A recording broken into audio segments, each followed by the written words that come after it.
Dobar dan vam želim iz rasadnika Mihalek. Evo nalazimo se u jednom vrtu u kojem želim da vam predstavim naše sadnice lovor višnje koje su sađene pre nekih 5 godina. Ujedno želim da vam kažem nešto i o lovor višnji koja definitivno spada pod najprodavanije biljke i najtraženije u našem rasadniku. Lovor višnja je zimzeleni grm koji ima prelepe mesnate i kožaste listove koji su tokom cele godine ovakvi, a ime je upravo dobila po tome zato što oblik listova i podseća na list lovora. Postoje uskolisna i širokolisna.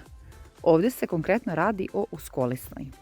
A zašto višnja? Pa zato što na proleće nakon što procveta na njoj se nađu bobice koje su u boji višnje. Zaista je prelepa. Ona može da naraste 2 do 3 metra u visinu i 1,5 do 2 u širinu. Kao što vidite, vrlo je gusta i bogata. Osim toga, pogodna je za orezivanje i oblikovanje.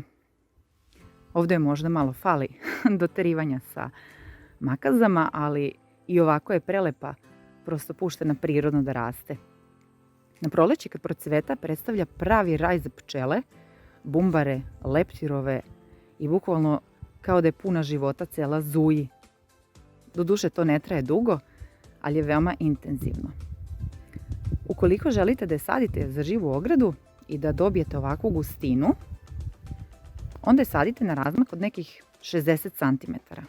To će biti dovoljno da se prostor ovako popuni i da vas zagradi i sakrije od pogleda ili da prosto formirate neki lepi zeleni zid.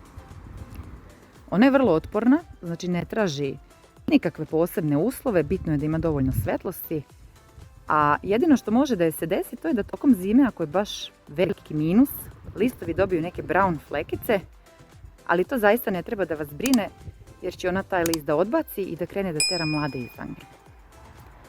Toliko od mene za danas. Lep pozdrav!